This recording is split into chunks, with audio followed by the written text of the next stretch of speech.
20,000 maintain करना है, हमें कैश कितना मेंटेन करना है 20,000, पर 20,000 से एकदम 1-2 रुपए ऊपर जाते ही एफडी नहीं कराओगे, उसकी एक लिमिट होगी, अपर लिमिट।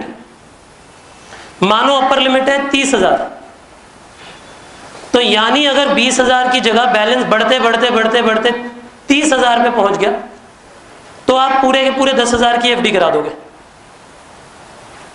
समझे। लेकिन अगर आपके पास 23,000 है तो क्या एफडी कराओगे? नहीं। 24,000 है तो भी नहीं। 30,000 है तो पूरे 10 की एफडी करा दो। आपके पास 31,000 बैलेंस है तो क्या करोगे? 11,000 की एफडी कराएंगे। 40,000 बैलेंस है तो 20,000 की एफडी कराएंगे। बोलिए समझ आ रहा है आपको इन्हें क्या कर। लेकिन अगर 20 से कम है, मानो 19,900 रुपए है, तो आप लोन लेने के लिए नहीं भागोगे 100 रुपए का, इतना चल जाता है यार कि नहीं। इतना क्या कोई हाल दवाई क्या मच गई कि एकदम से 100 रुपए का लोन उठाने भाग गए? मीनिंगलेस है ना बेटा, उतने से ज्यादा का तो फ्यूल लग जाएगा आपका। तो उसने एक लिमिट सेट करी, लोअर लिमिट। लोअर लिमिट मानो 15,000 है, यानी हम कहते ये है कि हमें 20,000 का बैलेंस रखना है, पर अगर हमारा बैलेंस कम होते होते 15 पे भी पहुंच गया तब तक हम पैनिक नहीं होंगे, हम डरेंगे नहीं, हम हबड़ा तबड़ी में जल्दबाजी में कोई निर्णय नहीं लेंगे। लेकिन अगर बैलेंस 15 से भी नीचे चला गया, मानो 14,000 हो गया, तो पूरे 6,000 का लोन ले लेंगे या कोई पुरानी एफडी ब्रेक कर देंगे। मतलब समझ आया आपको इन्हें क्या कहा? ये अप्रोच ये बताती है कि रोज बैंक जाना और आना मत करो, रोज एफडी बनवाना और तुड़वाना मत करो। उसने आपको 20,000 के ऊपर और नीचे एक रेंज बना दी। 20,000 के ऊपर और नीचे उसने क्या कर दिया बेटे? देखो जरा मेरे साथ साथ क्या किया मिलर और ने। इधर देखिए, पहले डायग्रामेटिकली देखिए। मिलर और ये कहते थे कि हमें 20,000 रुपए का बैलेंस रखना है, ये बैलेंस मेंटेन करना है आपने, समझे। लेकिन उन्होंने इसी के साथ साथ एक अपर लिमिट भी तय कर दी। मानो अपर लिमिट है 30,000 और साथ ही साथ उन्होंने इसी के साथ साथ एक 15,000 की लोअर लिमिट भी सेट कर दी। हमें बैलेंस रखना कितना है बताओ? पहले ये बताओ कितना बैलेंस रखना चाहते हो? 20,000। बोलिए इतना समझे आप। यदि आपका बैलेंस 20,000 से ऊपर है, सुनिएगा एक बारी, अगर आपका बैलेंस 20,000 से ऊपर है तो अभी तक एफडी नहीं कराओगे, लेकिन जैसे ये 30,000 को टच हो गया या इससे ऊपर चला गया तो इस पूरे अमाउंट को घसीट के, जैसे ये टच हो गया या ऊपर चला गया, इस पूरे अमाउंट को घसीट के सीधा 20,000 पे ले आओ, यानी इतने पैसे की एफडी करा दो। यानी क्या पैसा इनके बीच बीच में घूम सकता है? घूम सकता है। क्या इधर से होके वापस आ सकता है? आ सकता है। लेकिन अगर इसे टच हो गया तो क्या होगा? यहाँ पे सीधा लोन ले लेंगे, 20,000 तक पहुंच जाएंगे। बोलो मतलब समझ आया मिलर और ने क्या बताया आपको? मिलर और ने ये बड़ी सिंपल सी फिलॉसफी है, पर लिखी है ऐसी भाषा में कि वो बच्चा ढेर हो जाता है, बात में कुछ भी दम नहीं है। अब हिंदी में समझ ली तो अब तो जो मर्जी आधे लिख देंगे, है ना। पर वही चीज इंग्लिश में पढ़ो जरा, देखो क्या लिखता है। ये अंग्रेज भी आधे पागल ही होते हैं। देखो थ्योरी पढ़ो इसकी जरा, क्वेश्चन नंबर 80 में, working capital management. This model operates as under, ध्यान से सुनना बेटा, upper and lower limit can be fixed for cash balances, upper and lower limit can be fixed for cash balances as the outflow do not exceed a certain limit on any day.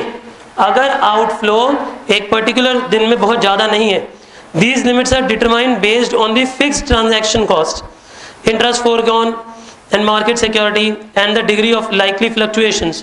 वो ये कह रहा है ये सारे balances हमने बहुत सोच समझ के डिसाइड किए होते हैं। किन किन? ये जो 30,000 और जो 15,000 का, ये ऐसे मनगढ़ंत है या ये भी सोच समझ के बनाया होगा? ये सोच समझ के बनाया होगा। क्या बात है सोच के? जैसे हमारा रोज कितना कैश खर्च होता है, अगर जल्दी से जल्दी बड़े से बड़ा भी ऑर्डर आ जाए तो कितने का आएगा, कितने तक का कैश डेफिसिट हम सह सकते हैं अपनी जेब से, और कितने तक का कैश सरप्लस हमें रखना चाहिए। वो ये सारी बातों को सोच समझ के बनाया है। ये हमारा काम नहीं है बेटा, ये लिमिट डिसाइड करना हमारा काम नहीं है। ये हमें पहली बात तो मिलर और प्रैक्टिकली आज तक कभी नहीं आया, और मैं तो चाहता हूं आए, क्योंकि जिस बच्चे ने थ्योरी समझी हुई है सिर्फ वही करके आएगा। मानो वो आपको 7-8 बैलेंसेस दे दे, कैश बजट का एक छोटा सा क्वेश्चन दे दे, बोले अप्लाई मिलर और approach maintaining lower limit of 15,000, recommended balance of 20,000 and the upper limit of 15,000. बोलिए इतना समझे आप? अब आपको क्या करना है, जब बैलेंस आपके पास क्लोजिंग कैश 28,000 बच रहा है तो क्या एफडी कराओगे या नहीं कराओगे? नहीं कराओगे। एफडी कब कराओगे? जब वो 30,000 टच हो जाए या 30,000 से ज्यादा हो जाए। और कितने की कराओगे? उसे वापस घसीट के 30 पे लाओगे या पूरे 20 पे ले आओगे? पूरे 20 पे ले आओगे, क्योंकि हमारी रिकमेंडेड लिमिट क्या है? 20,000। बोलिए इतना समझे आप? आइए पढ़े। अब वो ये कहता है during the period when the cash balance stay between high and the low limit, वो कहता है कि अगर बैलेंस हाई और लो लिमिट के बीच में घूम रहा है, देयर इज नो ट्रांजैक्शन। भाई सही बात है, बिना मतलब के इन्वेस्टमेंट करने जाना या इन्वेस्टमेंट करके तोड़ के लेकर आना, बैंक बोरोविंग करना मूर्खता है। मतलब अगर आपका कैश बैलेंस 30,000 और 15,000 के बीच में कभी भी डोल रहा है तो डोलने दो। बेटे खतरे की घंटियां कब बजती हैं? जब 30,000 टच हो जाए या 15,000 टच हो जाए। समझ आया आपको? पढ़ो आगे। When the cash balance reaches the upper limit, यानी 30,000, the surplus cash is invested in the marketable securities to bring down the cash balance to the average limit. बेटा इसे किस पे ले आओ आप? एवरेज लिमिट पे ले आओ और द रिटर्न पॉइंट। बोलिए इतना क्लियर हो गया? ऐसे ही देखिए, कैश आउटफ्लो और पेमेंट आर नॉट यूनिफॉर्म। हमें ये भी पता है कि हमारी पेमेंट्स भी बराबर नहीं होती पूरे साल। आगे पढ़िए जरा। When cash balance touches the lower limit, when cash balance touches the lower limit, तो वो ये बता रहा है आपको the investment are disposed of। बेटा जो पुरानी इन्वेस्टमेंट होती है उसे बेच दो ताकि बैलेंस वापस कहाँ तक आ जाए? रिटर्न पॉइंट तक। कहाँ तक आ जाए? Return point. तो इसे वो क्या नेम दे रहा है 20,000 को? Return point. यानी ऊपर चले गए तो कहाँ गिरोगे? 20,000। नीचे चले गए तो कहाँ उठोगे? 20,000। समझ आ गया? 2 लाइनें लिखवा देता हूँ, जिंदगी भर याद रहेगा। लिखो, देखिए ना, इस अप्रोच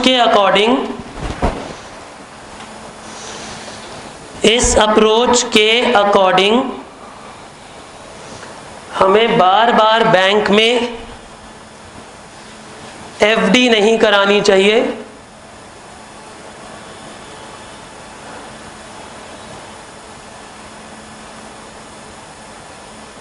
एफडी नहीं करानी चाहिए, जबकि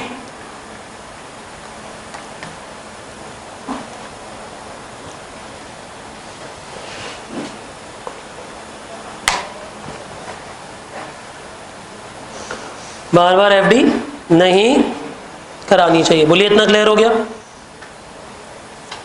जबकि एक अपर और लोअर लिमिट डिसाइड कर लेते हैं, जबकि एक अपर और लोअर लिमिट डिसाइड कर लेते हैं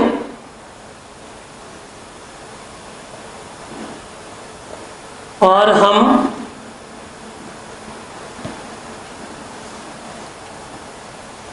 इसी के बीच में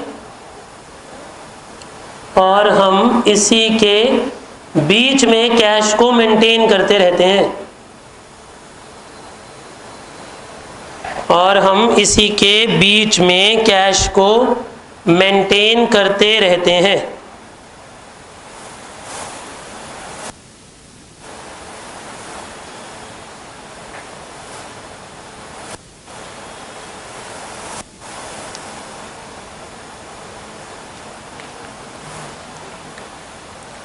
बोलिए इतना समझ आ गया? अगर कैश बैलेंस 30,000, ब्रैकेट में लिखना अपर लिमिट, अगर कैश बैलेंस 30,000 ब्रैकेट में लिखो अपर लिमिट को टच कर जाएगा तो इन्वेस्टमेंट करके बैलेंस को वापस 20,000 पे ले आएंगे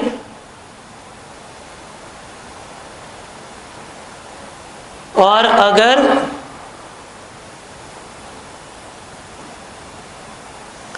कैश बैलेंस कम होते होते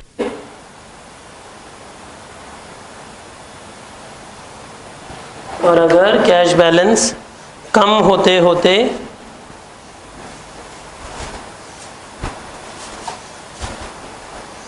15,000 पे पहुंच गया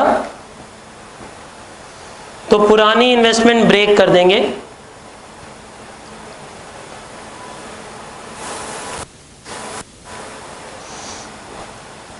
या नई बोरोविंग्स कर लेंगे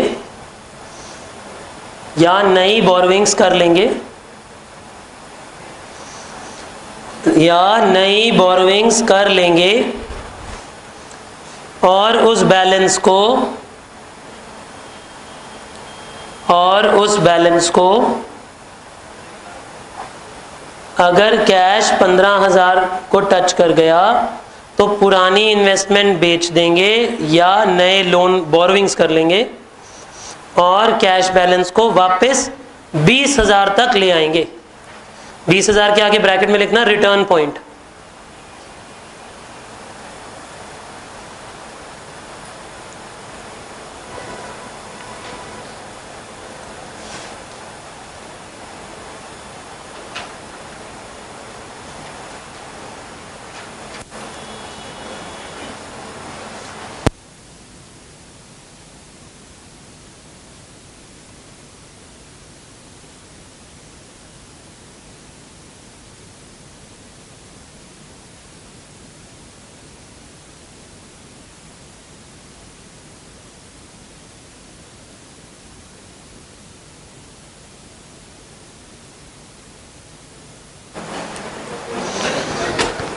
चलिए बेटा जरा आगे पढ़ा जाए। आई होप ये मिलर और अप्रोच भी समझ आ गई सबको। बेटा जो आपने डायग्राम इसमें बनाया हुआ है आपके बुक में, उसमें अपर लिमिट के साथ 30,000 लिख दो, रिटर्न पॉइंट के साथ 20,000 लिख दो और लोअर लिमिट के साथ 15,000 लिख दो, ताकि रिवीजन करते हुए समझ आएगा हम क्या बात कर रहे हैं। बोलिए इतनी बातचीत समझ आई आपको? इसके बाद बेटा बाकी की ज़्यादातर थ्योरी हम प्रैक्टिकली क्लास के अंदर डिस्कस कर लेते हैं, जो प्रैक्टिकल ओरिएंटेड होती है। जो प्योर थ्योरी थी वो हमने डिस्कस कर ली एफएम की मेजर। इसके बाद भी कुछ क्वेश्चन ऐसे होंगे, 8, 10, 20 क्वेश्चन 10, 15 क्वेश्चन हो सकते हैं जो बिल्कुल आसान है, जो मैंने नहीं डिस्कस किए, क्योंकि उतना ज़्यादा डिस्कस करके बहुत टाइम कंज्यूमिंग प्रोसेस नहीं बनाना चाहते। तो वो सब आप एक बार खुद से पढ़ लीजिए। जो भी कोई डाउट हो नेक्स्ट क्लास में आके पूछ लीजिएगा, कल की क्लास के लिए। समझे आप मैंने क्या कहा? भाई बैठे रहें, अभी कुछ और बातचीत भी करनी है।